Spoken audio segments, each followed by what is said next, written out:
Let's continue from note 3. Note 3 से हम लोग कंटिन्यू करते हैं. क्या लिखा है? Definite integral of fx between the limits x is equal to a and x is equal to b gives algebraic area bound by the function y is equal to fx between x is equal to a line, b line and x axis. मतलब बोल क्या रहा है कि आपके पास एक curve दिया हुआ है, आप क्या करने की कोशिश कर रहे हो, उसको आप a से b में जब इंटीग्रेट करते हो, a से b f of x dx, जब आप इसको a से b में इंटीग्रेट करते हो तो आपको जो आंसर मिलता है वो आंसर होता है इसका कर्व जो एरिया सबटेंड कर रहा है x एक्सिस के साथ. अब एल्जेब्राइक एरिया का मतलब क्या है? वो पॉजिटिव होगा अगर x एक्सिस के ऊपर है, और वैल्यू नेगेटिव आने का मतलब क्या है कि वो एरिया x एक्सिस के नीचे है. दो तरीके हैं. देखो, एरिया जब हम मेजर करते हैं मैथमेटिक्स में, आपको याद है, पता है, हम एंगल जब लेते थे तो पॉजिटिव डायरेक्शन से एंटी क्लॉकवाइज में लेते थे. वैसे ही एरिया के बारे में हमने जब स्टडी करा तो एरिया में हमने कन्वेंशन क्या फॉलो किया है कि जो एरिया x एक्सिस के ऊपर होगा वो पॉजिटिव आएगा, जो एरिया x एक्सिस के नीचे होता है वो नेगेटिव एरिया कंसिडर होता है, वो नेगेटिव आता है. दूसरा, जब एरिया को हम ए से बी में मेजर करते हैं, मतलब फ्रॉम लेफ्ट टू राइट जब एरिया को मेजर किया जाता है तो वो एरिया पॉजिटिव आता है, और अगर राइट से लेफ्ट में हम एरिया मेजर करते हैं तो वो नेगेटिव आता है. पूरा मैं एक्सप्लेन कर रहा हूँ डायग्राम के साथ. पहले आप इस नोट को लिख लो, इतनी चीज लिख लो, या पहले मैं एक्सप्लेन करता हूँ फिर लिखो. 2 मिनट रुक जाओ, ठीक है ना.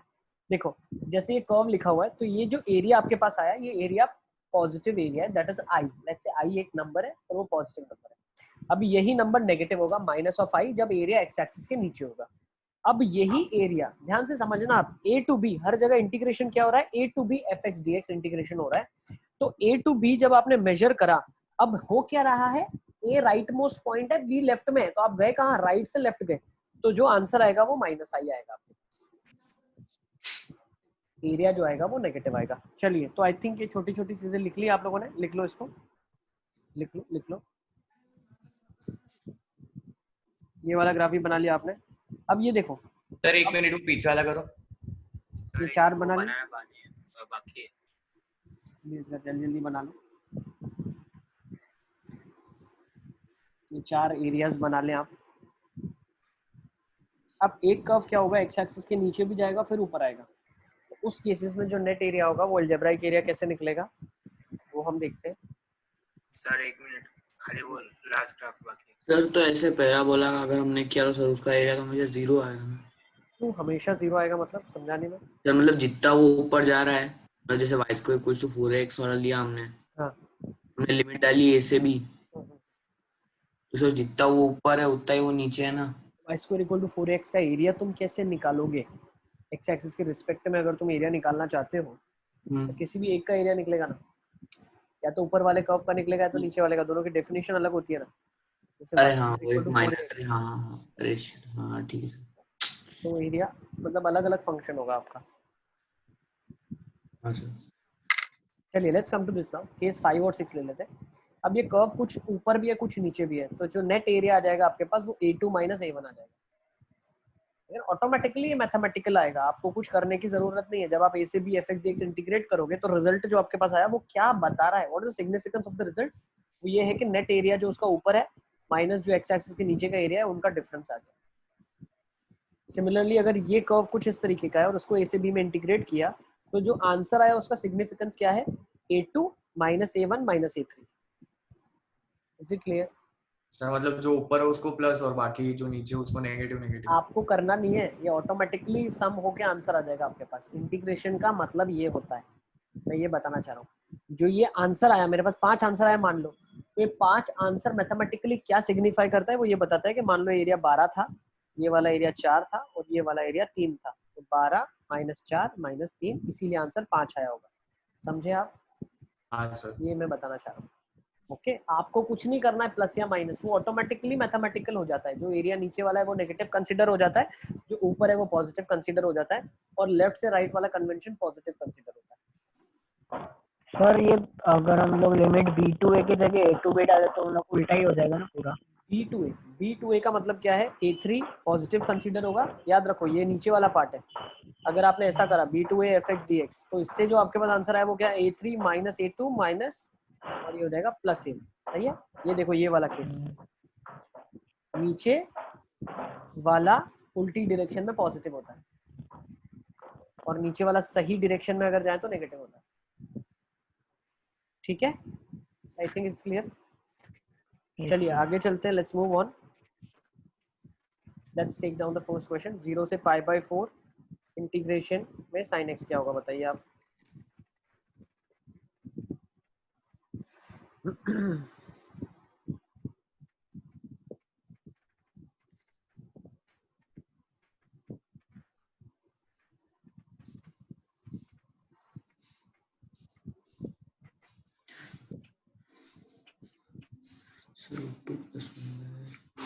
सर -1 -√2 -1/√2। सर √2 -1/√2। नेगेटिव तो बेटा आ नहीं सकता, देखो नेगेटिव कैसे आएगा, sin x तो अबव x एक्सिस होता है फर्स्ट क्वाड्रेंट पे। सर √2 -1/√2। √2 - 1 हाँ √2 - 1/√2। तो क्या जाएगा, 1/√2 आ जाएगा क्या?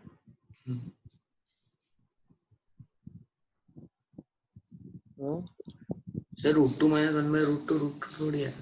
क्या रहा है, √2 - 1/√2 आ रहा है या एलसीएम के बाद का रिजल्ट बता रहे हो, होल बाय √2 हाँ एलसीएम के बाद का -1/√2 ही के बोला। बाद का बता रहे हो, ठीक है ठीक है। sin x पॉजिटिव आना चाहिए, ये π/4 है आपका, 0 π/4। ये वाला जो एरिया आएगा वो ऑब्वियसली एरिया पॉजिटिव आएगा, तो 0 से π/4 sin x dx क्या हो जाएगा, minus of cos x 0 π/4 minus of 1/√2 minus of 1, तो 1 माइनस 1/√2 हो जाएगा √2 माइनस 1/√2। सही है, ओके नेक्स्ट। अच्छा एक रिजल्ट ये याद रखना है आपको, ठीक है ना, जो मैंने अभी आपको बताया था, ठीक है, उसको याद रखना, इधर लिख लो as a result, very important result, ठीक है ना। ये छोटे छोटे रिजल्ट है ना, इसको याद रखना है आपको। 0 से π/2 sin x dx ये क्या होता है, 1 होता है, ठीक है ना। You have to memorise this result, इसको याद रखेंगे आप। नेक्स्ट 0 से π/2 cos x क्या होगा, -1। चेक कर लो। अरे -1 कैसे होगा अरे सर, 1 1 1, अरे वो -1 हो जाएगा। लिख लो। चलो 0 से π/2 cos x क्या आ जाएगा, 1 आ जाएगा। Very important, you have to memorise, इसको याद रखना आपको।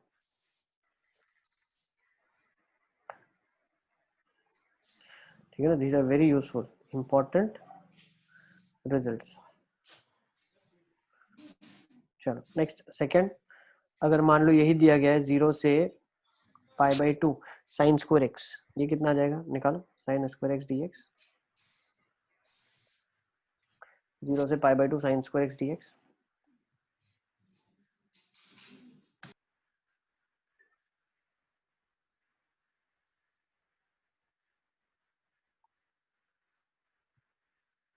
इसमें 1 - cos नहीं, छोड़ो कुछ कैसा नहीं, करना पड़ेगा, कुछ 1 नहीं। Minus cos 2 थीटा/2,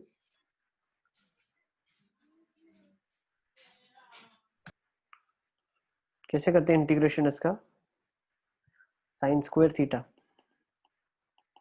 is equal to 1 minus cos 2 theta, तो क्या हो जाएगा 1/2 minus cos of 2 theta, integrate करेंगे 0 से π/2, इंटीग्रेट करेंगे, अभी तो इंटीग्रेट करना बाकी है 0 से π/2। जब आपने इंटीग्रेट कर दिया 1/2 का इंटीग्रेशन थीटा/2, या डी थीटा है आपके पास, या dx बोल दो, सब x के रिस्पेक्ट में ना, so this is 2x dx, तो ये x/2 आ जाएगा एक आपके पास, माइनस कॉस का इंटीग्रेशन साइन ऑफ 2x/4। अब लिख दो 0 से π/2, तो अपर लिमिट तो π/4 आ रहा है। 4 आ जाएगा, बिल्कुल यस।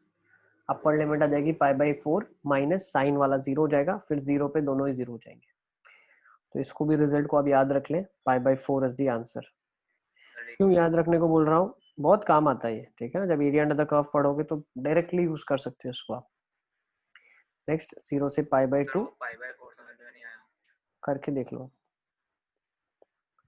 करके देख लो, इंटीग्रेट करके देख लो। थर्ड 0 से π/2, ये खुद से करके देखना आप घर पे, 0 से π/2 sine of cube x dx, is equal to 0 से pi by 2 cos cube x dx। ठीक है, इसको कैसे करोगे आप? Sine square sine cube X को वो सर साइन 3x वाले में कन्वर्ट करेंगे। Sine sine 3 square into sine कर देना आप। सर वो साइन साइन माइनस साइन को लिख देना, साइन स्क्वायर को 1 माइनस कॉस स्क्वायर, तो sine minus cos square sine आ जाएगा। ठीक है ना? सर उससे नहीं कर या सकते। 3 थीटा वाला फॉर्मूला भी लगा सकते हैं बेटा, लगा सकते हैं। ठीक है, इसको कर लेना, ये सेल्फ स्टडी में इसको करना 2/3। नेक्स्ट 0 से पाई बाई 2 साइन की पावर 4x dx, 0 से पाई बाई 2 कॉस की power 4x dx, 3 pi by 16। ये 3-4 रिजल्ट याद रख लेना बस, कभी भी हैंडी यूज हो सकते हैं। सर एक मिनट वो लिखना पड़ेगा। हाँ, लिख लो इसका।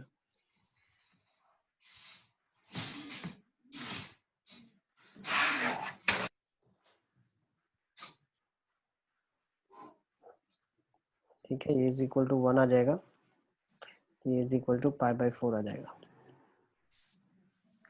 ठीक है, चले आगे। तो ये एरिया का मतलब आप समझ गए, ग्राफिकल रिप्रेजेंटेशन कैसे करते हैं, ग्राफिकली इंटीग्रेशन का मतलब क्या है। चले आगे।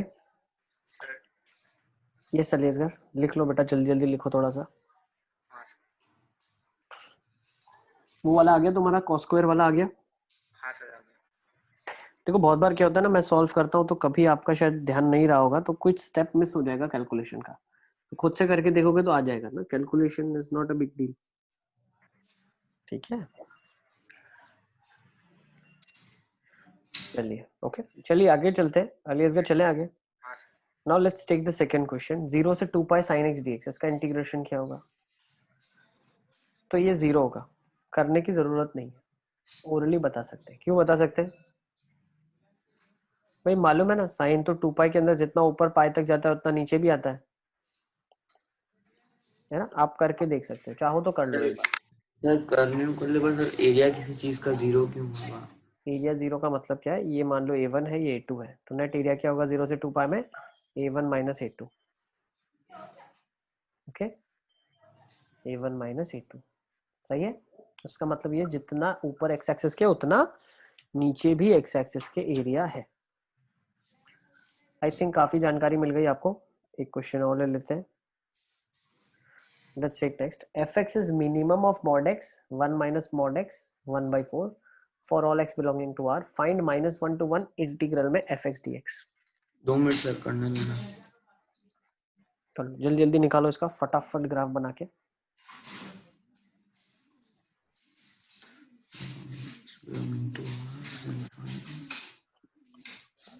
सर इसमें फिर डेफिनेशन चेंज हो जाएगी। देखो डेफिनेशन कौन सी जगह पे क्या चलेगी वो आपको कैसे पता चलेगा?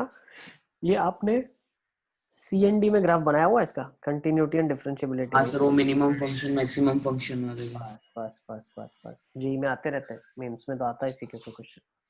2 मिनट सर बना लो।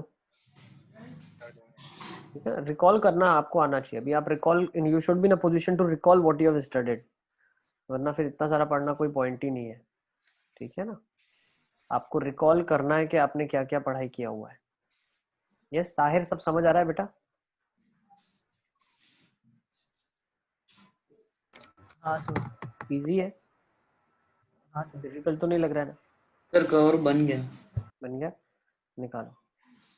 इंशिया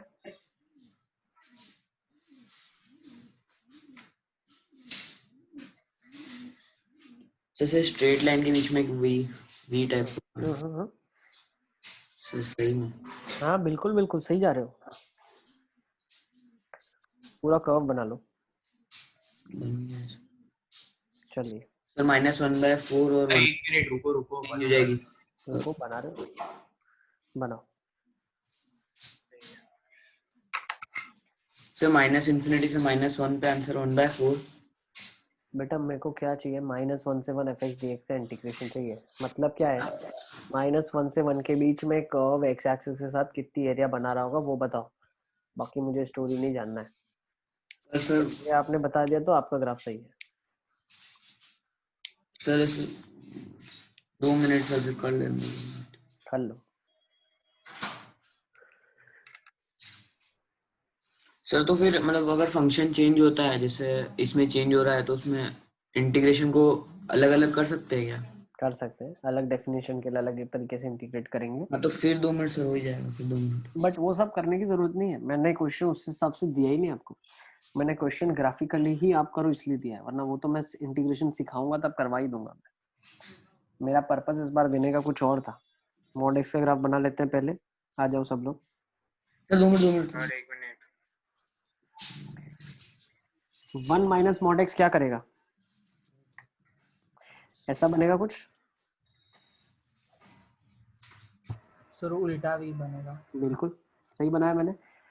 हाँ, अब ये वाला पॉइंट है ना, बहुत इंपॉर्टेंट है, इसको ढूंढना है कि भाई ये इंटरसेक्शन का पॉइंट कौन सा है। तो उसके लिए डेफिनेशन मालूम होनी चाहिए। ये एक्स है, ये माइनस एक्स है। सर 7/32 है क्या एरिया? हेलो 1/2 नहीं बेटा, तो 1/2 बिल्कुल 1/2 कॉमा 1/2। तो 1/4 जो लाइन है वो ऑब्वियसली इसके नीचे होगी कहीं, हाँ ठीक है ना, ये इसलिए इसका काम था। अब 1/4 वाली लाइन मान लेते हैं कुछ ये वाली लाइन होगी 1/4 वाली। यस सही बनाया ना मैंने। हाँ तो अब जो नेट ग्राफ है वो नेट ग्राफ क्या है? अब नेट ग्राफ हम रेड से स्केच करते हैं। उससे बोला नेट ग्राफ जो आपका होगा वो मिनिमम वाला ग्राफ होगा। अच्छा मिनिमम वाला ग्राफ कौन सा ट्रेस होगा? ये। सर नीचे से होगा ना। अच्छा मिनिमम वाला यहाँ से जाएंगे अगर तो ये है ना, फिर ये ग्राफ, फिर ये ग्राफ, फिर ये ग्राफ, फिर ये। सही है ना? लाल वाला फाइनल ग्राफ है आपका। Red is nothing but your final FX का ग्राफ। अब ये एक्स एक्सिस को किस पॉइंट पे कट कर रहा है? लाइन 1 पे और -1 पे, है ना?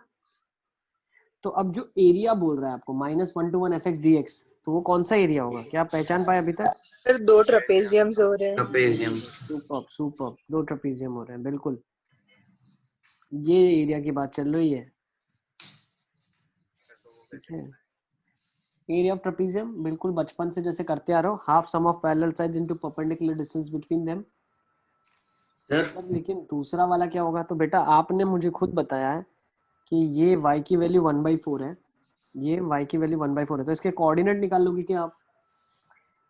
ये कौन सी लाइन के ऊपर है? ग्रीन वाली की डेफिनेशन क्या है इधर?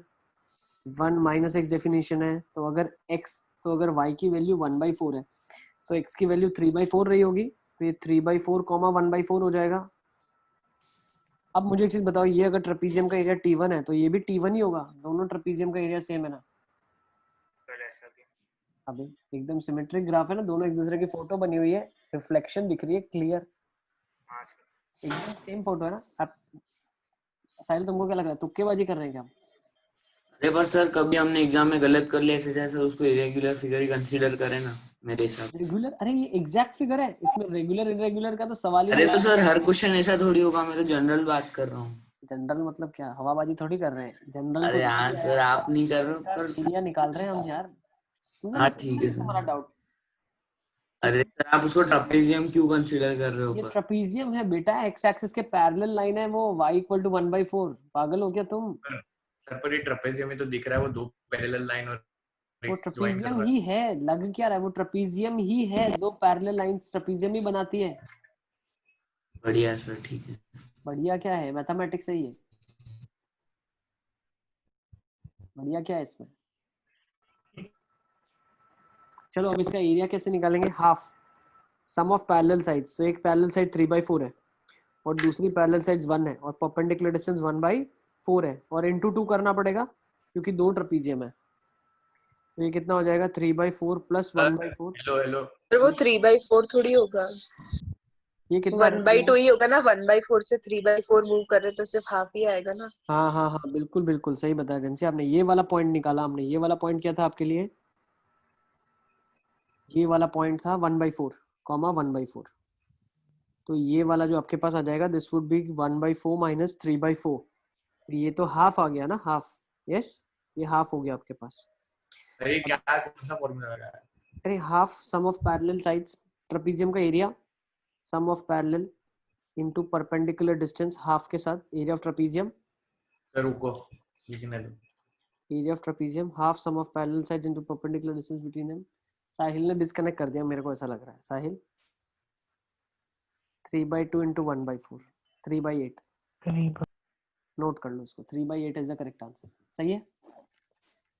सर एक बार और। क्या बताऊं, बताओ अलीज़र, क्या नहीं पता चला? सर वो एरिया वाले से। एरिया देखो क्या होता है, sum of half sum of the parallel sides into perpendicular distance between them. तो sum of the parallel sides के लिए क्या करा हमने, ये वाली साइड की लेंथ निकाली। ये ट्रेपेजियम बन रहा है बेटा, तो ट्रेपेजियम की लेंथ निकालने के लिए बेस तो 1 है, और ये जो हाइट, ये जो ऊपर का बेस है पैरेलल दूसरा, ये क्या है 3/4 एक है, और -1/4 करना पड़ेगा, तो ये हाफ आ जाएगा। और ये जो हाइट है वो तो वाई एक्सिस की वैल्यू। निकाला कैसे आपने? ये कोऑर्डिनेट आप ही ने तो बताया था मेरे को, 1/4 लाइन है तो 1/4 इस पॉइंट पे x अगर y अगर 1/4 है तो x भी तो 1/4 होगा ना, हाँ और यहाँ पे अगर 1/4 होगा तो 3/4 होगा। इस वाले की हम बात कर रहे हैं, इसकी मैं बात कर रहा हूँ। सर्कल मैंने किया हुआ है, रुको आ जाएगा, दिख रहा है? Pretty easy. यस, चले आगे। तो सर ये भी एक तरीके से इसको हम समझ सकते हैं। चलो आगे चलते हैं, लेट्स मूव ऑन। अभी दिख रहा है सब आपको? मृगा सब दिख रहा है?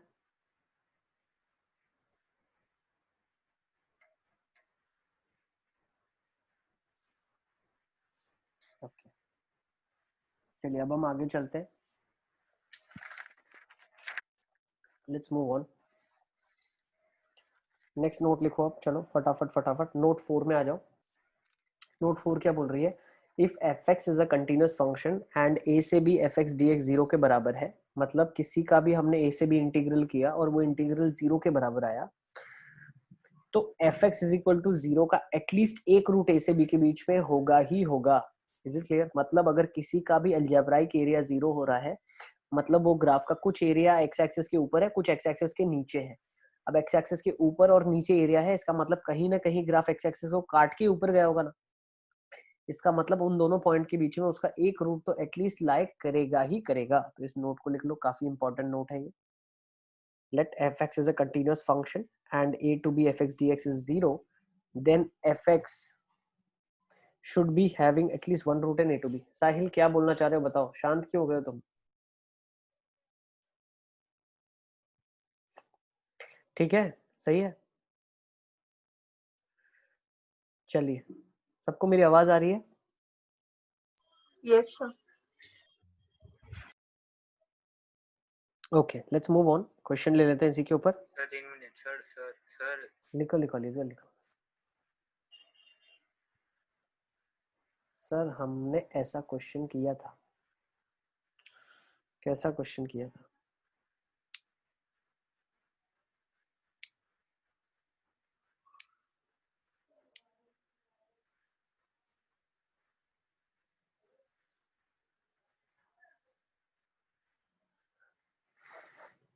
सर वो मोनोटोनिक फंक्शन है, तो अगर वो दोनों फंक्शन -π/2 जो पूजन ने भेजा था और आपने भी ऐसा एक क्वेश्चन कराया था वो।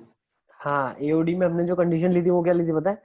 ए से बी में अगर फंक्शन दिया हुआ है और एफ डैश एक्स अगर उसका हमेशा पॉजिटिव आता है और F of A into F of be less than 0 आता है, मतलब कहीं ना कहीं ग्राफ एक्स एक्सिस को काट के गया होगा। बिल्कुल ऐसा किया हुआ है एओडी में आपने। अब रूट की कंडीशन हम यहाँ से अगर निकालना चाहते हैं तो कैसे निकलता है? इंटीग्रल 0 के बराबर होना चाहिए और ए से बी के बीच में जो फंक्शन हो वो कंटिन्यूस होना चाहिए, चीज का ध्यान रखना। ठीक है ना, ये कंटिन्यूस होगा, उसी के बाद ये स्टोरी की बात होगी। चलिए लेट्स मूव ऑन। क्वेश्चन ले लेते हैं। If 0 to 1 e raised to x into ax square plus bx plus c इन का dx है ना, इंटीग्रेशन अगर हमने करा वो 0 के बराबर आया, then what you can say about ax square plus sir bx plus multi है क्या, मतलब मल्टीपल चॉइस है क्या? मल्टीपल चॉइस नहीं, सिंगल करेक्ट की क्वेश्चन नहीं दिया गया है आपको।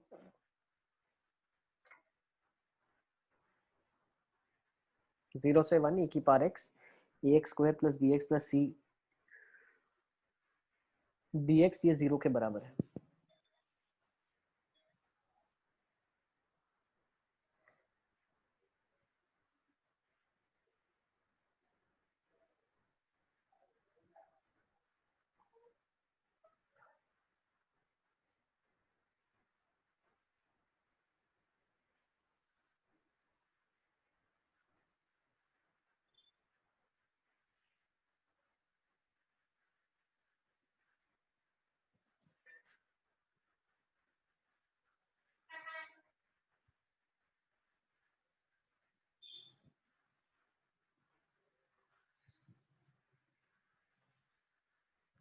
चलिए तो देखें कैसे इसको करेंगे। तो इस 2 मिनट क्वेश्चन 2 में दिया मिनट गया है, वेट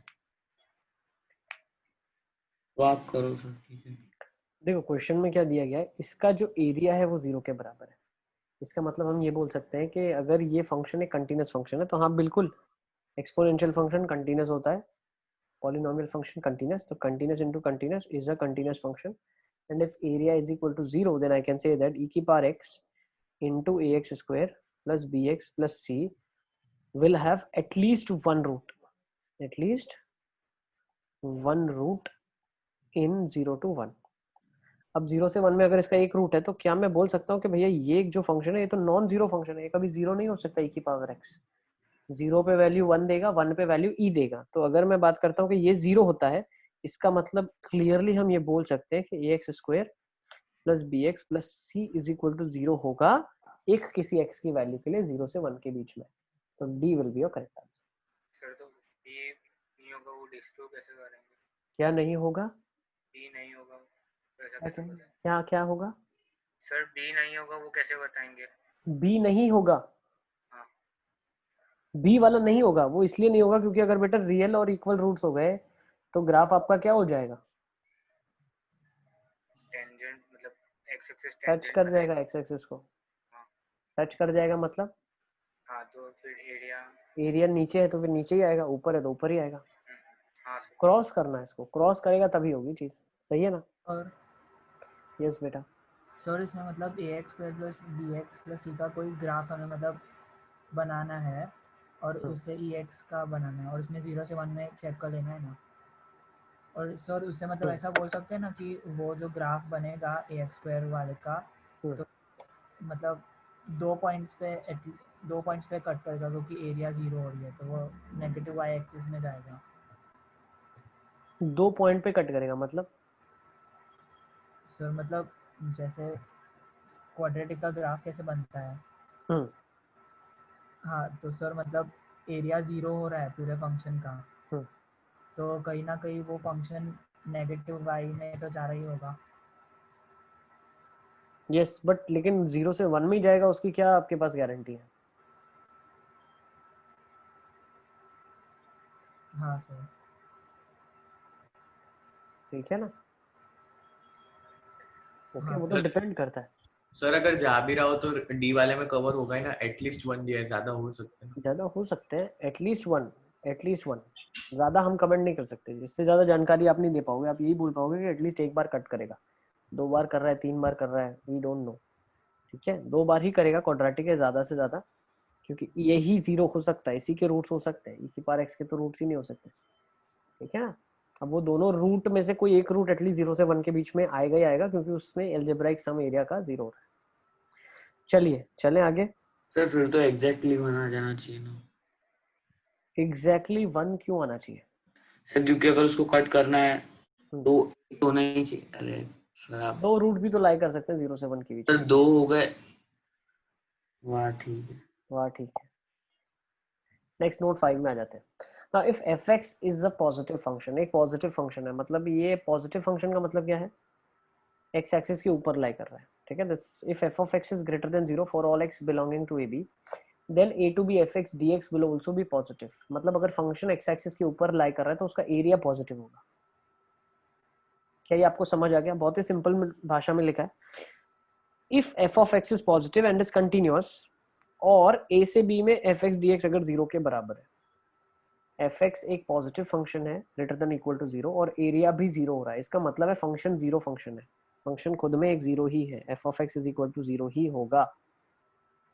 इजी। ठीक है, नोट कर लो इसको आप। ये क्या सेकंड वाला पॉइंट बोल रहा हूँ? बेटा ये बोलना चाह रहा है अगर फंक्शन पॉजिटिव फंक्शन है और उसका एरिया भी 0 है तो फंक्शन ही 0 होगा। ठीक है, जो फंक्शन है वो 0 फंक्शन ही है, y is equal to 0 function है। सर वो कांस्टेंट भी तो हो सकता है ना। कांस्टेंट का भी तो कुछ एरिया होगा ना। हाँ सर। हाँ चलिए आगे चलते हैं, लेट्स मूव ऑन। छोटी सर छोटी सी बातें हैं ये तो।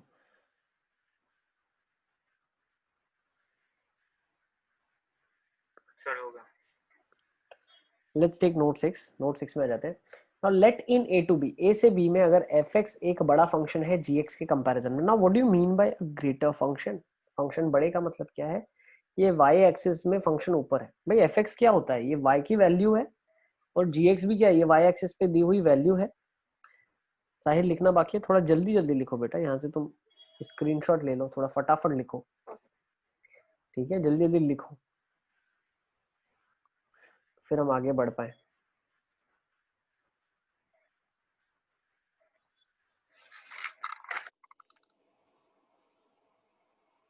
चलें आगे।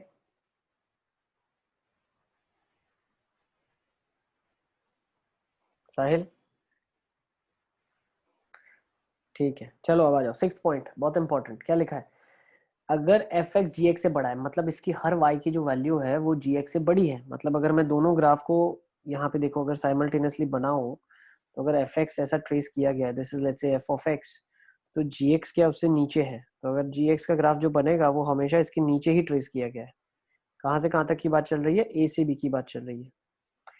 ओके, ये जी एक्स है, ठीक है ना? तो कोई भी आप x की वैल्यू डाल दो, मान लो आपने x की वैल्यू 4 डाली, तो यहाँ पे कहीं 4 होगा, तो 4 के केसेस में भी क्या होगा? f of 4 would be greater than g of 4। तो ये ऐसा बताना चाह रहा है कि फंक्शन, जो एक फंक्शन है वो दूसरे के ऊपर लाई कर रहा है, वो बड़ा फंक्शन है।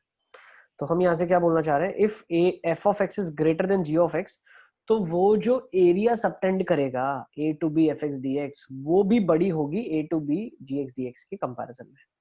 तो ये बहुत इंपॉर्टेंट पॉइंट है, बहुत ज्यादा इंपॉर्टेंट।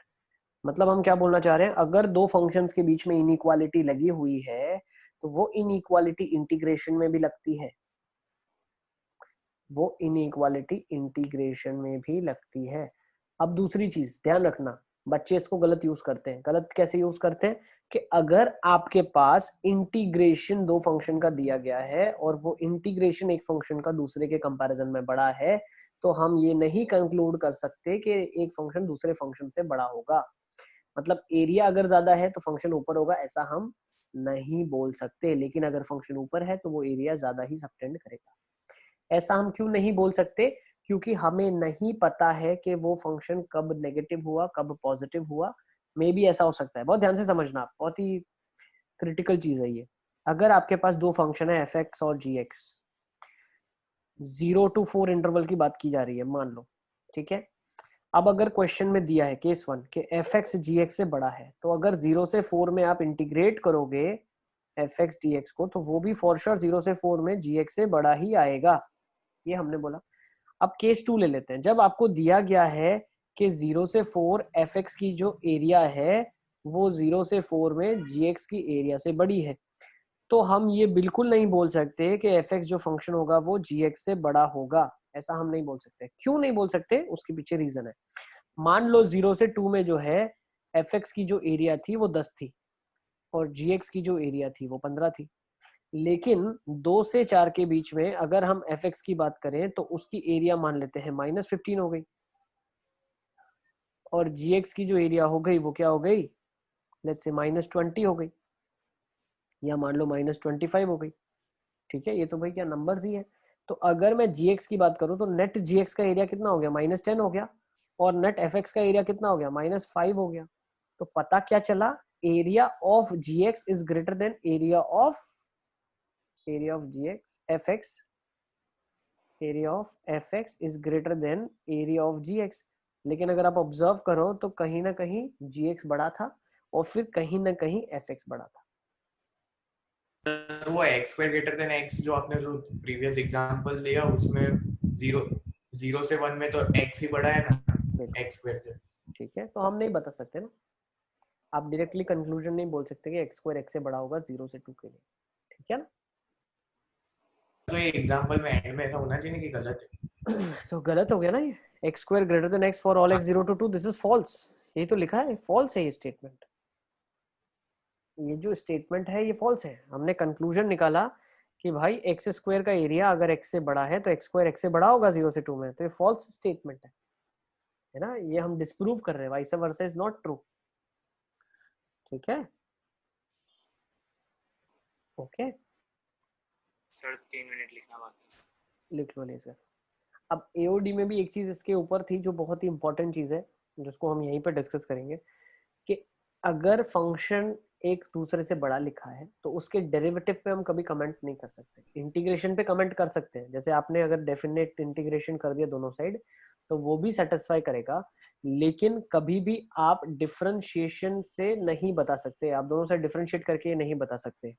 मतलब मैं क्या बोलना चाह रहा हूँ, अगर एफ एक्स जी एक्स से बड़ा फंक्शन है, एफ एक्स जी एक्स से बड़ा फंक्शन है, तो उसको डिफरेंशिएट अगर हम करते हैं, अगर हम उसको डिफरेंशिएट करते हैं तो f dash x g dash x से बड़ा होगा, ऐसा हम नहीं बोल सकते। We can not say that. Sir क्यों नहीं बोल सकते साहिल, एक सेकंड। क्योंकि एफ एक्स जी एक्स से बड़ा फंक्शन है। एफ डैश एक्स का मतलब क्या है, इस फंक्शन का स्लोप। भाई स्लोप के बारे में हम कैसे बता दें, फंक्शन बड़ा है इसका मतलब ये थोड़ी ना उसकी स्लोप बड़ी होगी। कोई फंक्शन ऐसा है कांस्टेंट और नीचे बेचारा कोई फंक्शन ऐसा है, तो भाई ये वाला फंक्शन तो एक स्ट्रिक्टली इंक्रीजिंग फंक्शन है, इसके लिए एफ डैश एक्स जो अगर है वो पॉजिटिव है, इसके लिए तो जी डैश एक्स ही 0 है। लेकिन फिर भी जी एक्स जो है वो एफ एक्स से बड़ा है। ठीक है, तो बच्चे बहुत बार ये गलती करते हैं, पता है, उनको दो फंक्शन दिए होते हैं, उनके डिफरेंशिएशन वाले टर्म्स उनको दिखते हैं तो वो लोग क्या डिफरेंशिएट करके डायरेक्टली इनइक्वालिटी बता देते हैं। ये गलत है। अगर फंक्शन बड़ा है दूसरे से, उसका डिफरेंशिएशन बड़ा होगा, ऐसा जरूरी कभी भी नहीं, not at all required. Note कर लो इन सब चीजों को। आई थिंक इंटीग्रेशन वाला कॉन्सेप्ट क्लियर है। फंक्शन बड़ा है तो इंटीग्रेशन लगा सकते हो, एरिया बता सकते हो बड़ी होगी, लेकिन डिफरेंशिएशन नहीं कर सकते। चलिए चलते हैं आगे,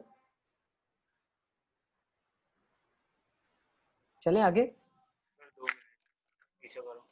सर यस बेटा साहिल बताओ। सर पर अगर एक पर्टिकुलर पॉइंट पे पूछा सर, वहाँ पे उसका टेंजेंसी की कंडीशन चेक करेंगे ना, मतलब किसके टेंजेंट की स्लोप ज्यादा है। मतलब क्या पूछा हो सकता है बताओ। सर मतलब जैसे आपने इधर लिखा F x g dash x, sir वो पर्टिकुलर पॉइंट पे थोड़ी लिखा है आपने। पूरे इंटरवल के लिए लिखा। हाँ, तो पॉइंट के लिए तो सर चेक करना पड़ेगा ना टेंजेंसी की कंडीशन। तो वही बोल रहा हूँ, डायरेक्टली नहीं बोल सकते आप ऐसे। वही तो ना लिखा ना, नहीं लिखा है, नॉट इक्वल टू लिखा है, this does not imply. Sir done.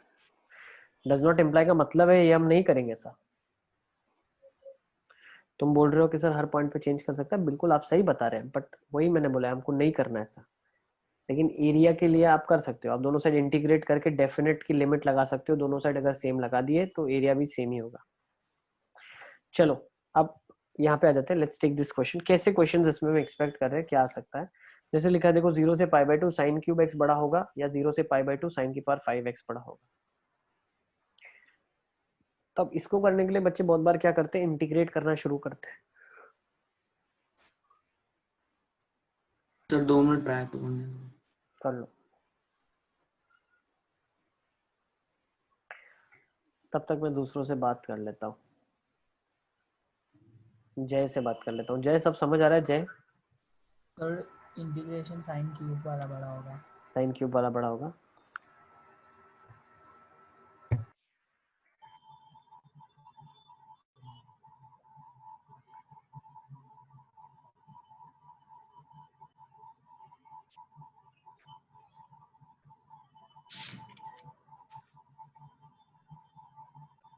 Sir ये साहिल सर दोनों सेम होंगे क्या?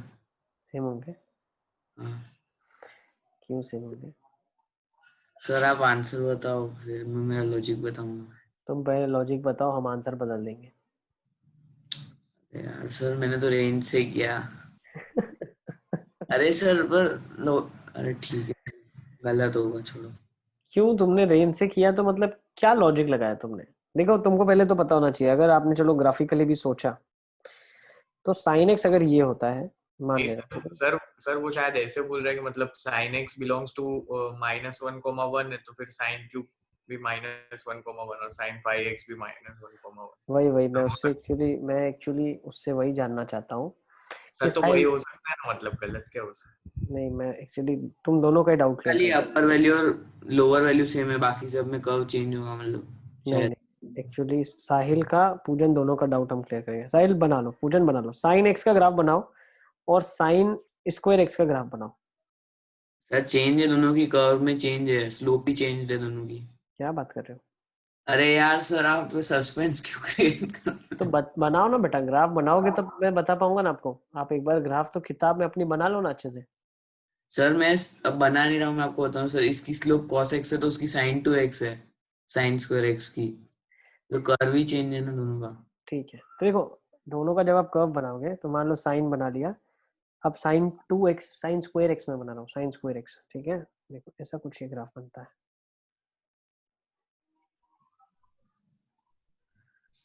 ये साइन स्क्वायर x बनता है, this is your sine square x। Sir ये बना कैसे वो एक बार बताओ। वो तो तुम स्केच कर सकते हो बेटा, अभी साइन स्क्वायर x का ग्राफ स्केच नहीं कर पाओगे क्या? फंक्शन है मान लो, डिफरेंशिएट कर लिया, ये तो ज्यादा टाइम जाएगा हमारा, बाकी तो कुछ नहीं। डिफरेंशिएट कर लो, 2 sin x cos x आ गया। कहाँ पे जीरो हो रहा है? जहाँ sin 2x जीरो होगा, ठीक है। और हर वैल्यू के लिए तुम ये भी बता सकते हो कि भैया कहाँ पे अगर ये 1/√2 देगा π/4 पे, तो उसकी जगह पे ये हाफ देगा, और ये हाफ तो ऑलरेडी π/6 पे दे चुका है, ठीक है। तो ये ग्राफ हमेशा इसके नीचे होगा, है ना। साइन की वैल्यू हमेशा 1 से छोटी, तो साइन स्क्वायर की वैल्यू और छोटी होगी, है ना। साइन क्यूब की वैल्यू और छोटी होगी, साइन की पावर 4 की और छोटी, साइन की पावर 5 की और छोटी। अब समझ आ हम गया। क्या बोल सकते हैं यहाँ से कि sign x is greater than sin square x for 0 to π/2।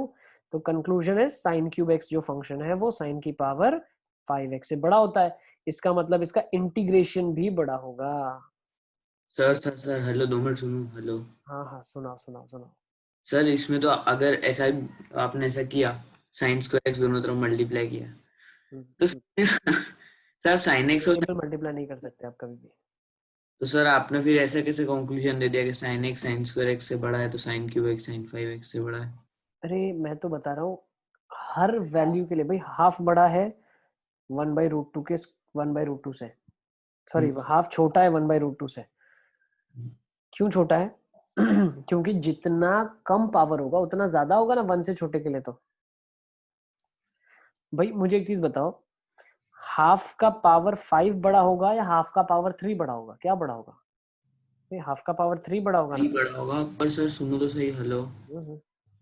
पर सर जब हम, अच्छा वो उसमें एरिया है, हाँ ठीक है सर तो हम ठीक। साइन क्यूब बता रहे हैं भाई, साइन क्यूब साइन की पावर 5 से छोटा है, तो उसका एरिया भी छोटा होगा 0 से π/2 के बीच में। चलिए आगे चलते हैं, लेट्स मूव ऑन। अरे 2 मिनट यार सर, ठीक है। लिख लो, अरे साहिल कॉन्सेप्ट बता दिया मैंने, अब लिख डालो। साइन क्यूब बड़ा है साइन की पावर 5 से, तो एरिया भी बड़ा होगा। चले आगे। सर वैसे मतलब ग्राफ के बिना भी ऐसे मतलब ऐसे सोच के बोल ही सकते हैं ना, वो 0 से 1 में है तो 1 के छोटे के लिए तो अपन ग्राफ तो मैंने इसलिए दिखा दिया ताकि आपको विजुअलाइज हो जाए चीज, बिल्कुल बिना ग्राफ के ही बोलना है आपको। 10 सेकंड का आंसर है। नेक्स्ट, tan क्यूब और tan स्क्वायर में π/4 से π/3।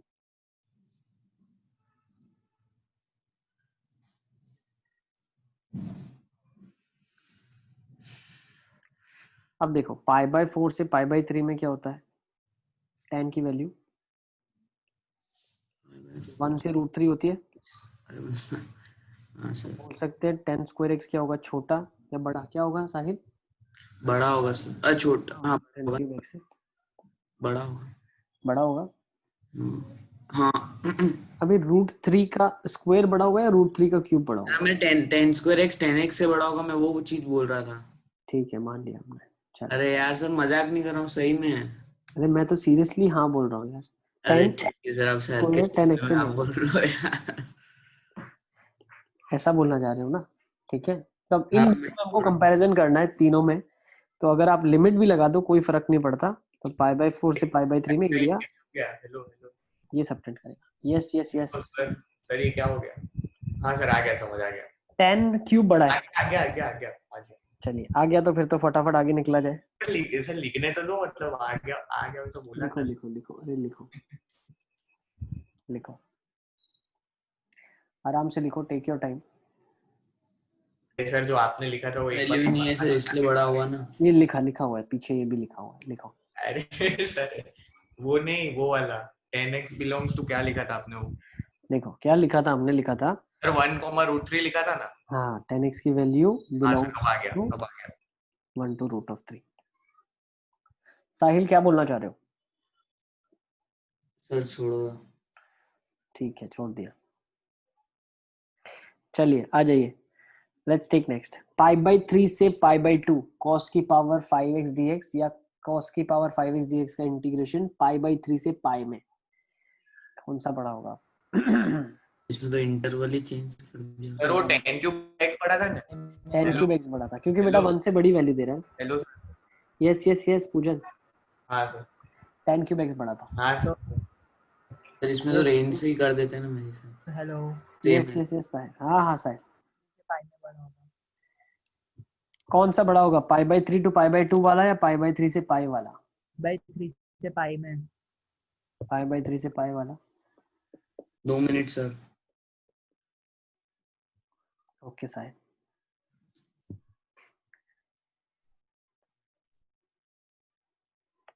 Hello yes Ali Asgar, sir, pi by 3 से पाई बाई 2 में बड़ा होगा। बिल्कुल बिल्कुल, पाई बाई 3 से पाई बाई 2 में बड़ा होगा क्योंकि एरिया पॉजिटिव होगा, ये एरिया नेगेटिव हो जाएगा ना। सर पॉजिटिव प्लस नेगेटिव होगा ना? नेट तो नेगेटिव ही होगा कैसे? क्योंकि नीचे ज्यादा है, पाई बाई 2 से पाई वाला नीचे है तो नीचे ज्यादा है ना वो। अली असगर एग्रीड? यस चलिए सर नोट पर 7 की रेंज तरफ। कर लेना। हेलो, यस यस साहिल।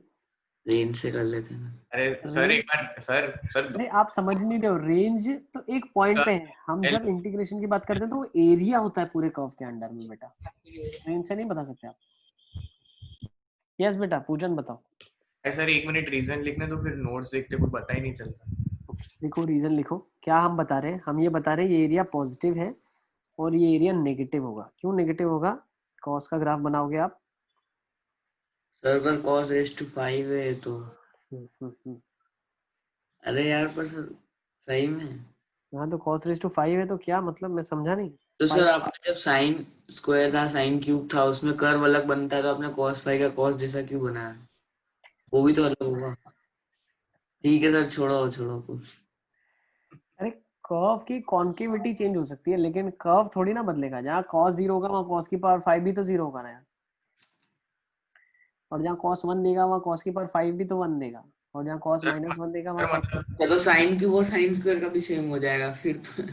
सर थोड़ा छोटा हो जाएगा ना ये वाला बिल्कुल। अरे ये यार एकदम छोटा साहिल छोटा। समझ ही नहीं रहा है बातों को। साहिल ऐसा होगा वो ग्राफ, समझे, ज्यादा स्टीप होगा, ये होगा वही, सब चीजें वही करेगा, लेकिन जाके फिर यहाँ पे तो मिलना ही है दोनों को, फ्रेंडशिप तो है इनके बीच में। ठीक है चलिए आई थिंक चलते हैं आगे। Next, if fx is defined at x equal to a then a से a fx dx 0 होता है। मतलब अगर fx a पे डिफाइन है तो a से a fx dx 0 होगा। मतलब हम क्या बोलना चाह रहे हैं, देखो ये तो मैंने आपको पहले बता दिया है, ये लिमिट तो एग्जिस्ट करती ही नहीं है, ऐसी लिमिट के बारे में हम बात ही नहीं करते जहां पे फंक्शन डिफाइन ही ना हो।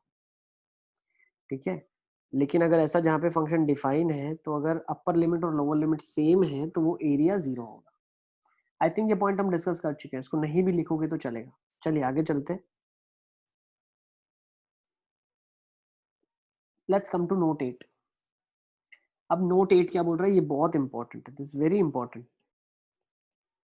नोट 8 क्या बोल रहा है, now if fx is not defined at x equal to a। मेरी आवाज आ रही है सबको? Yes sir. if fx is not defined at x equal to a then a to b fx dx is defined। भाई a पे अगर function defined नहीं है तो हमें कोई फर्क नहीं पड़ता, a से b में फिर भी हम एरिया बता सकते हैं क्या होगा। बट उस केसेस में a की वैल्यू आप कैसे डालोगे, a की वैल्यू आप लिमिटिंग वैल्यू डालोगे। कौन सी वैल्यू डालोगे? लिमिटिंग वैल्यू डालोगे। जैसे मान लो यहाँ पे फंक्शन डिफाइन नहीं है लेकिन उसके बाद तो फंक्शन डिफाइन है ना, तो इसकी लिमिटिंग वैल्यू चली जाएगी। इसी तरीके से अगर यहाँ पे फंक्शन का एरिया हम निकाल रहे हैं, ठीक है, यहाँ पे डिफाइन है लेकिन यहाँ पे डिफाइंड नहीं है, तो यहाँ पे हम लिमिटिंग वैल्यू डालेंगे। जो वैल्यू डिफाइंड नहीं है वो वैल्यू लिमिटिंग वैल्यू डाली जाएगी। तो जैसे a से b fx dx अगर हम निकाल रहे हैं और a पे फंक्शन अगर डिफाइंड नहीं है तो अल्फा से b तक की इंटीग्रेशन होगी और अल्फा एक्चुअली a की लिमिटिंग वैल्यू होगी। ओके सिमिलरली अच्छा अगर यहाँ पे लिमिटिंग वैल्यू डालनी है तो कौन सी लिमिटिंग वैल्यू डालोगे? a ए माइनस, माइनस और यहाँ पे लिमिटिंग वैल्यू कौन सी डालोगे? a प्लस, जो कि इंटीग्रेशन के अंदर इन्वॉल्व होगी वैल्यू, उसको डालना है आपको। ठीक सर है, वो नीचे वाले में a माइनस क्यों डाले? a माइनस इसलिए Hello. डाली क्योंकि बेटा a प्लस पे तो ग्राफ ही डिफाइन नहीं है ना, a प्लस तो है ही नहीं जहाँ पे इंटीग्रेट करना है, इंटीग्रेट a से b में करना है, तो a माइनस डलेगा ना। सर मतलब वो तो ग्राफ के हिसाब से वो लिखा हुआ है। इसमें इंटीग्रेट करना है जहां से जहां तक, मान लो 3 से 5 में इंटीग्रेट करना है, 3 पे फंक्शन डिफाइंड नहीं है तो 3 प्लस डालूंगा, और ये अगर 1 to 3 में इंटीग्रेट करना है और 3 पे डिफाइंड नहीं है तो 3 माइनस डालूंगा। सर मतलब ऐसा जरूरी नहीं है कि जैसे देखो मतलब खाली a से b तक दिया हुआ हो और fx dx दिया हुआ हो तो उसका मतलब ये नहीं है कि हम लोग डायरेक्ट a प्लस ही करेंगे, a माइनस भी हो सकता है। ये माइनस भी हो सकता है, सर डिपेंड अपॉन कहाँ से कहाँ तक वो इंटीग्रेशन बोल रहा है। हाँ सर, ठीक है, वो तो कन्वेंशन डिपेंड करता है, वो लेफ्ट टू राइट जाएगा, राइट टू लेफ्ट जाएगा, जैसे उसको जाना है उस हिसाब से इंटीग्रेशन का आंसर मिलेगा। ठीक है, चलिए तो उसको लिख लो फिर एक क्वेश्चन देख लेते हैं।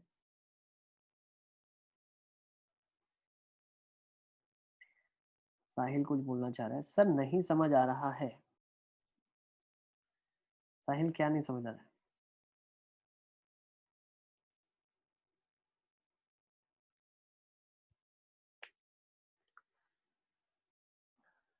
चलो इस क्वेश्चन को ले लो फटाफट फटाफट।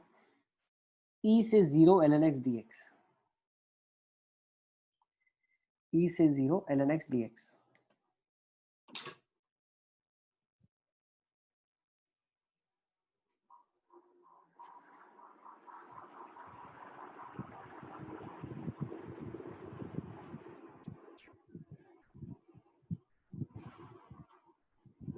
सर इसमें 0 प्लस लेंगे लिमिट। हाँ बिल्कुल, तो क्वेश्चन सॉल्व कैसे होगा? सर बाय पार्ट से e से 0 प्लस ln x dx, बिल्कुल बिल्कुल बाय पार्ट लगा देंगे। बाय पार्ट कैसे लगाओगे? First function is 1 1, 1 second is ln x, first function integral of 1 को सेकंड फंक्शन लेंगे, ln x को फर्स्ट फंक्शन लेंगे, this is your first function, this is your second function. तो first function integral of second minus whole integral differential of first integral of second, ये क्या हो जाएगा? x ln x minus 1, e से 0 plus के बीच में। By part किया बेटा, by part, integration by parts. Sir वो 0 माइनस प्लस एक्स क्यों होगा लगाया? ना क्या क्या बोल रहे हो टेंसी? माइनस एक्स होगा ना, सर? हाँ x x ln x minus x होगा, बिल्कुल सर ठीक है। यहाँ पे एक इंटीग्रेट dx होगा। Yes yes Ali Asgar, sir वो 0 प्लस क्यों लिया एक बार बताओ। 0 प्लस इसलिए लिया क्योंकि 0 पे तो ln डिफाइन ही नहीं है, या तो 0 प्लस लोगे या तो 0 माइनस। अब डोमेन क्या होता है लॉग का? 0 टू इन्फिनिटी, तो 0 प्लस लेना पड़ेगा ना। तो x ln x minus x from e to 0 plus, तो कर लो। 0 प्लस पे क्या होगा? Limit x approaches to 0 plus x ln x। अब माइनस एक्स तो 0 पे तो 0 ही होगा, upper limit minus lower limit क्या हो जाएगा? e ln of e is 1 minus e।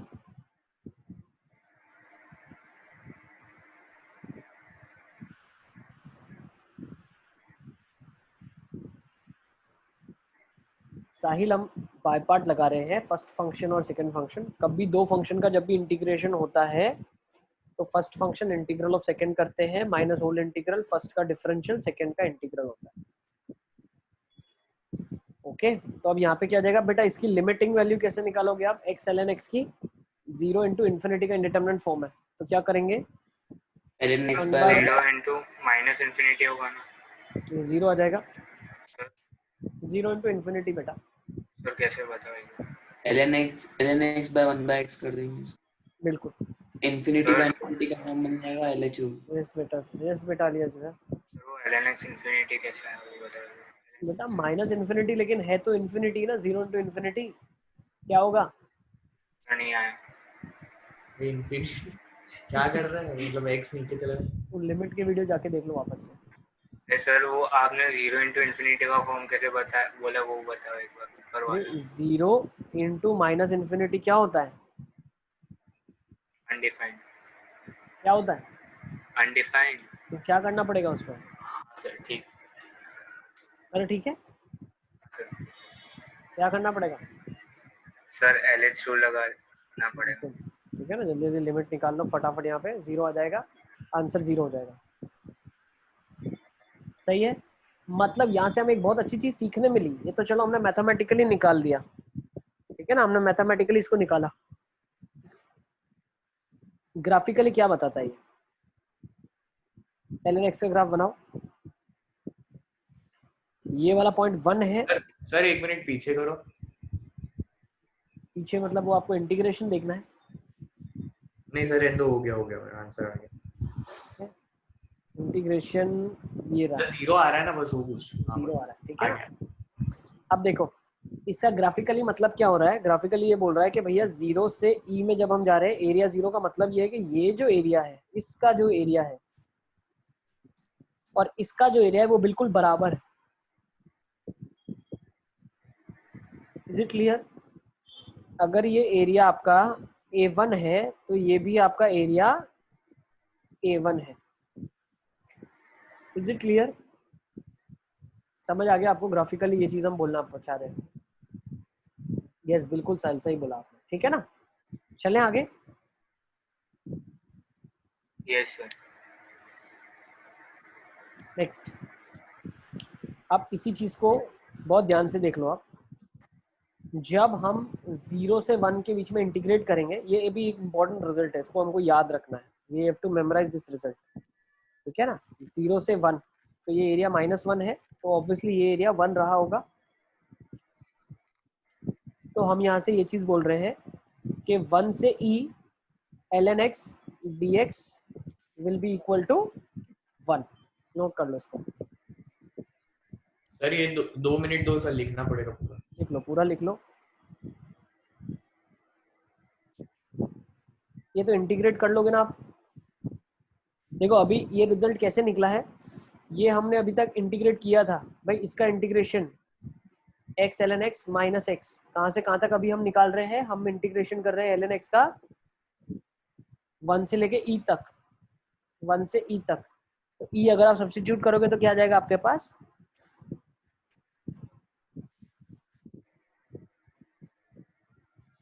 तो ये 1 आंसर आ जाएगा इसका। तो यहाँ से हमने बता दिया कि अगर ये वाला एरिया 1 है तो ये वाला एरिया -1 रहा होगा। ओके, अच्छा इससे एक और बहुत अच्छी चीज पता चलेगी हमको। देखो अब बहुत सारे क्वेश्चन ना हम ग्राफिकली आंसर दे सकते हैं, हमें सॉल्व करने की जरूरत नहीं है। जैसे ये तो ln x का ग्राफ हो गया, अगर मैं e की पावर x का ग्राफ बनाऊं तो? अरे वो लिखने तो दो एक बार। अच्छा लिख लो पूरा लिख लो, फिर मैं एक्सप्लेन करता हूँ। उसको लिख डालो आप।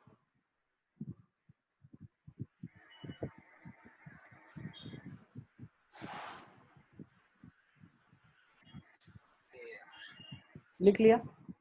Sir 3 minute. लिया सर, 3 मिनट का राज क्या है? सर कुछ नहीं, रैंडमली नंबर ही बोल रहा हूँ। अभी तुम 5 मिनट, कभी 7 मिनट पहले बोलते थे, अभी 3 मिनट पे आ गए हो। लियसगर, ये 3 मिनट का राज क्या है? सर नेशन कुछ वांट्स भी टू नहीं। No. Sir 2 minute Maggi 1 minute खाना।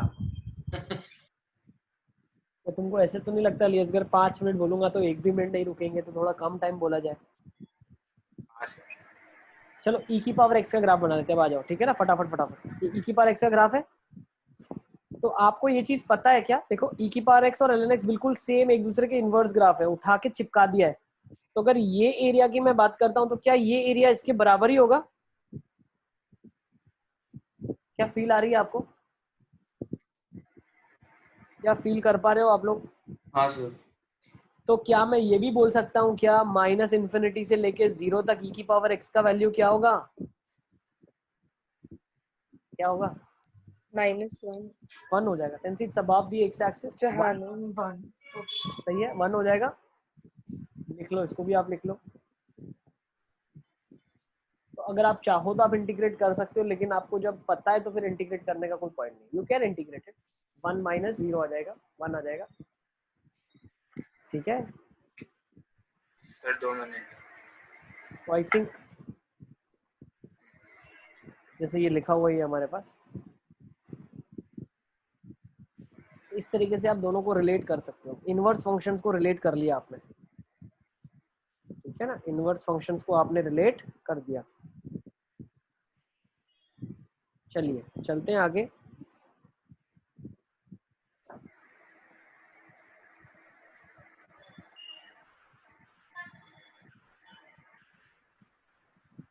चलिए चले आगे।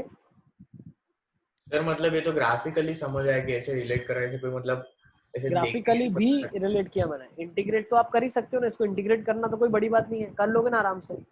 यस ऐसा नहीं मतलब इनवर्स फंक्शंस वाला वैसा कुछ इन दोनों के अंदर कोई रिलेशन। हाँ देखो, इंटीग्रेट आप कर लेते, लेकिन ये इंटीग्रेट करते तो कुछ ऐसे समझ नहीं आता, लेकिन ये हमने ग्राफिकली समझा कि ये बराबर क्यों आया। इंटीग्रेट करने पे आंसर बराबर क्यों आया, क्योंकि ये कर्व सेम है, एरिया सेम आएगा। सही है ना।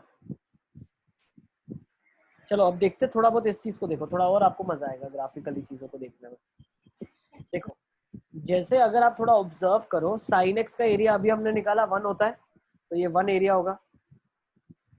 ओके, अभी कोई अगर आपसे पूछता है, देखना ठीक है ना, साइन इनवर्स एक्स का अगर हम बात करें, देखो अगर साइन इनवर्स एक्स आपको दे दिया जाए और बोला जाए, ध्यान से समझना, इसको एज इट इज यहाँ पे रखवा था, खाली पेज एक ले लेते हैं, लेट्स से ये वाला, ठीक है ना, एक पेज हमने ब्लैंक ले लिया है। मान लो 0 से π/2 साइन एक्स आपसे पूछा गया, तो आपने बता दिया बहुत प्यार से 1। कोई ने आपसे अगर पूछ लिया, किसी ने 0 से π/2 बेटा साइन इनवर्स एक्स dx क्या होगा, तो क्या होगा बताओ। माइनस नहीं सर, अब ग्राफ के कौन से ऊपर है उसको देखना पड़ेगा, और आंसर मैग्नीट्यूड 1 ही आएगा। नहीं, पहले तो आप नॉर्मली निकालो। चलो 0 से π/2 साइन इनवर्स एक्स dx का आंसर मुझे निकाल के दो आप। इंटीग्रेट करना तो आता है आपको बाय पार्ट से, यस और नो, आता है ना इंटीग्रेट करना। यस वो करके दो मुझे, इंटीग्रेट करके दो। इसका आंसर क्या है, tell me the answer that you are getting. फिर मैं आपको बताऊंगा ग्राफिकल मेथड क्यों मैं ज्यादा आपको ग्राफिकल मेथड इंक्लूड करता हूँ चीजों में, ताकि आपको ज्यादा अच्छे से समझ आए। Sir integration of x upon root over 1 minus x square. हाँ तो फिर वो कैसे करेंगे, 1 माइनस एक्स स्क्वायर को t ले लेंगे, हाँ सर। dx को dt ले लेंगे, या 1 माइनस एक्स स्क्वायर को t स्क्वायर ले लो, तो 2t dt 2x dx से रिप्लेस हो जाएगा।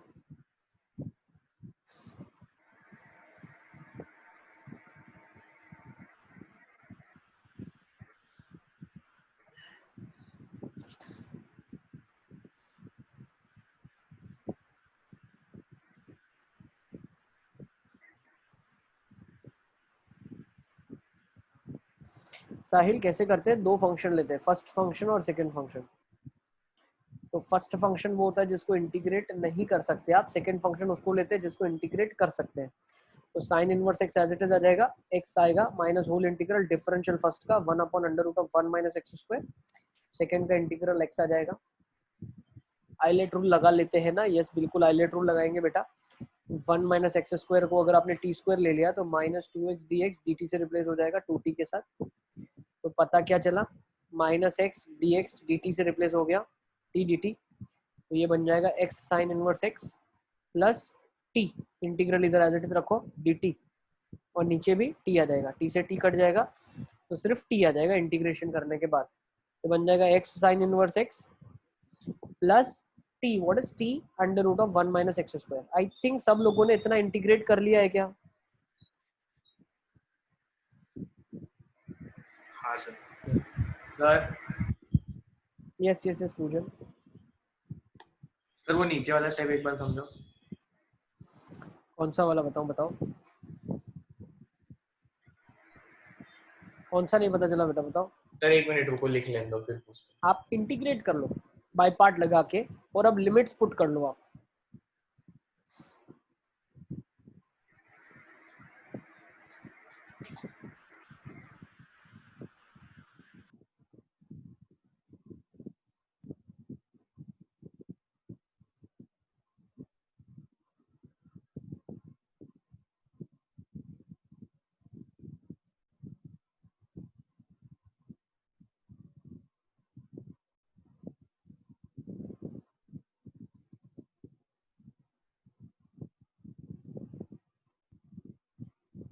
एक सेकंड, इधर है ना, इसको 0 से 1 कर देना आप, ठीक है ना, इसको थोड़ा सा चेंज कर लो, ये 0 से 1 कर देना आप, ठीक है ना। इसकी लिमिट्स बेटा 0 से 1 कर दो आप, 0 से 1, नॉट 0 से π/2, will be doing it from 0 to 1। क्यों? क्योंकि साइन इनवर्स x जो है वो -1 से 1 में ही डिफाइन होता है ना, ठीक है ना, कर लो।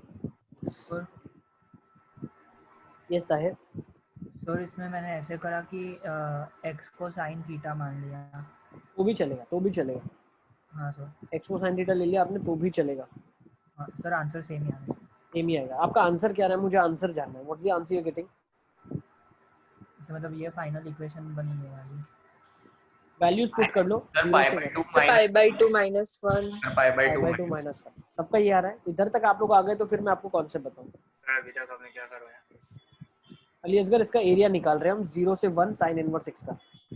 0 से 1 साइन इनवर्स x का अगर इंटीग्रेशन एग्जाम में आता तो हम क्या करते? इंटीग्रेट करते और लिमिट पुट करते, वही हमने करा है, यस ठीक है। तो अब इसमें मैं कुछ आपको अलग एक चीज बताने वाला हूँ। π/2 -1 तक आप लोग लेके आ गए क्या? ताहिर का भी आ गया? ताहिर तुम्हारा आ गया? सर आ गया। अब देखो, अब इसमें कॉन्सेप्ट क्या है। हमने वैल्यू निकाली 0 से 1 साइन इनवर्स x dx की, π/2 -1। अब बेटा देखो, अगर आपको ग्राफिकली चीजें मालूम है तो आपको ये पता है साइन इनवर्स x का ग्राफ ये बनता है, और ये कहाँ से कहाँ तक बनता है? 1 -1, और हाइट होती है π/2, और ये होती है -π/2। मुझे कौन सा एरिया निकालना है? ये वाला एरिया। यस यस और नो, मुझे यही तो एरिया निकालना है ना। मैंने अभी आपको बताया था इंटीग्रेशन का मतलब क्या होता है, area between the curve and the x axis. Yes, तो ये एरिया निकालना है। तो क्या मैं ऐसा नहीं बोल सकता ये एरिया तो 1 यूनिट है, मुझे मालूम है साइन तो 1 यूनिट बनाता है, और ये रेक्टेंगल है π/2 का, तो नेट एरिया क्या आ जाएगा? π/2 -1 नहीं आ जाएगा क्या? यस, बिल्कुल समझ नहीं आया बिल्कुल समझ नहीं आया। क्या नहीं पता चला बताओ? सर, वो 1 कैसा है वही समझ नहीं पड़ी। अरे अभी तक आपने इतनी बार निकाला तो है साइन का एरिया 1, 0 से π/2 में ये एरिया 1 निकाला, तो आपने बार बार तो निकाल रहे हो आप। तो सर लेकिन ये फिर इधर ऐसे कैसे हो गया? तो ये इनवर्स होता है तो ये उल्टा हो जाता है ना, ये ऐसे बन जाता है, याद नहीं है क्या आपको?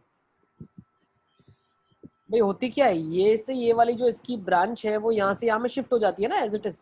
ये कॉपी पेस्ट हुआ ना इधर। हाँ सर। तो अगर ये एरिया 1 था तो ये एरिया भी 1 होगा। तो ये वाला जो व्हाइट वाला एरिया है, ये व्हाइट वाला एरिया तो 1 यूनिट है, अभी तो हमने इसको याद ही रख लिया है।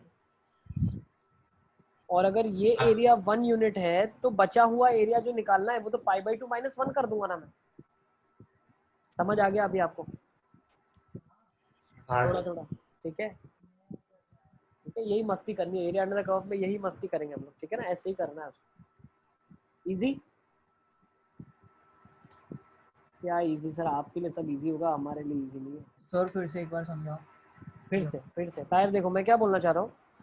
मैं ये बोल रहा हूँ कि 0 से π/2 साइन एक्स जो है उसका एरिया 1 मुझे मालूम है। तो जब मुझे निकालना है 0 से 1 तक साइन इनवर्स x dx, तो निकाल लेते हैं। ये साइन इनवर्स x का ग्राफ बन गया। ये वाली वैल्यू π/2, ये वाली वैल्यू 1, एक्स एक्सिस पे दूसरी नेगेटिव में -1 माइनस ऑफ π/2। अब इसका मतलब क्या होता है? You know what does it mean? 0 से 1 में sine inverse x x axis के साथ कितना एरिया बना रहा है आपको ये बताना है। तो दिस इज द एरिया। हाँ। यस और no? Yes sir. This the area. एक बार और अली असगर, अभी फिर से मैं बता रहा हूँ, 0 से 1 में साइन इनवर्स x dx का मतलब क्या है, कौन सा एरिया होगा? 0 से 1 में जो x एक्सिस के नीचे एरिया होगा वही एरिया की बात हो रही है, जो x एक्सिस के साथ एरिया होगा, यही तो एरिया होता है ना। Yes sir. अब ये निकालने के लिए मैं क्या करता हूँ, रेक्टेंगल माइनस a कर देता हूँ। रेक्टेंगल मालूम है π/2 और a कितना है, 1 यूनिट है। सर वो 1 कैसा है? ये आपने अभी निकाला ना, 0 से π/2 में sin x का एरिया 1 होता है, तो sin x का ग्राफ जो होता है 0 से π/2 वाला, इनवर्स में यही तो जाके उल्टा होता है सेम पूरा। याद है आपको, ये जो सी शेप की हाँ मैं सर, बात वो कर रहा हूँ, ये आपने उल्टा बोला होता था। ना। सर वो आपने y एक्सिस का ग्राफ बनाया था, एक्सिस मतलब इंटरचेंज किया था सर। e की पावर x और ln x का, याद है भाई? हाँ सर, ठीक जो है। साइन इधर से इधर में कर रहा है स्टोरी, वो इधर से इधर में यही स्टोरी इनवर्स भी तो करेगा। बिल्कुल सेम ही तो होते हैं दोनों, एक दूसरे के इनवर्स है। ग्राफ को जब भी साइन को इनवर्स में कन्वर्ट करते हैं तो सिर्फ हम शिफ्ट ही तो करते हैं और कुछ थोड़ी ना करते। सही है, ये अप्रोच बहुत काम लग सकती है क्वेश्चन को जल्दी करने के लिए। ओके, बस आज की क्लास को यहीं पे कंक्लूड करते हैं। 9th नोट से हम नेक्स्ट टाइम डिस्कस करेंगे। इजी, ठीक है। नोट 9 से will be discussing next time. ठीक है, till then bye bye, take care बेटा।